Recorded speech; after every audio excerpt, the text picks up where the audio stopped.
Hi guys! I'm up in my parents' old cabin, which used to belong to my grandparents. Grandma died a month ago, and we inherited this cabin from her. No one's been up here in ages, so I thought I'd check out the place over the weekend. I got here last night, and have been going through her stuff in Grandpa's study. I found one of his old journals, and I'm freaking out. I'm alone up here. Here's the first entry. William Reed's journal, 1976-06-07. Upper Creek Valley. To whomever this may concern. If you find this journal, I am most certainly gone, either by my own hand while I still had the strength, or by succumbing to it. If you yourself are trapped like I, may God have mercy on your soul. It's been weeks now.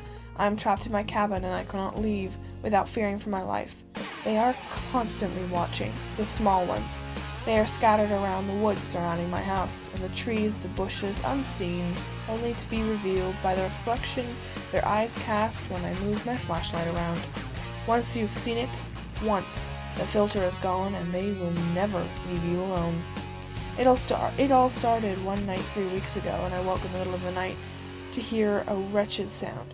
Instantly, the hair on the back of my neck rose. What a sound, like snapping and popping, like twigs being broken, followed by what could only be described as hearing a wounded animal eating, hissing and regurgitating.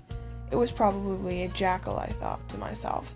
We have seen many of them in the woods here, but none of them came so close to the house. My ears sharpened, and I started focusing on the noise the animal was making. I wanted to see what was making that noise, and hopefully scare it off. I moved out of the bed, ever so lightly, not to make too much noise on the old wooden boards.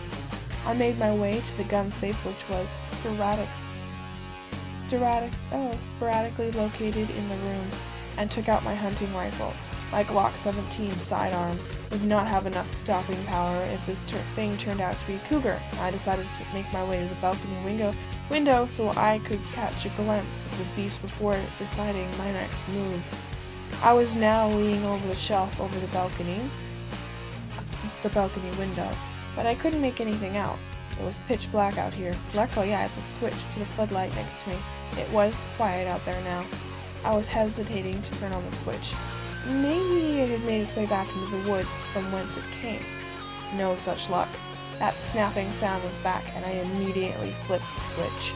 The cabin lit up as the floodlight lit up the walls, cascading on every object in its way. I heard a shriek that made my insides turn as my eyes hastily scanned the area to locate the source. They fixated on a shadowy creature with round yellow eyes staring back at me. My face turned pale. This was no cougar or jackal. This thing was standing on 2 legs, squatting down. It had no hair on its body. Long, thin limbs must have been tall, about 6 or 7 feet. Its face and body were mostly obscured in shadows. Even though it was standing in the light, it was holding something feeble in its wretched hands. Dearest Lord, it was an infant. It took a bite while still maintaining those yellow eyes directly at me, severing one of the infant's small arms. It then started to chew, grinding the bones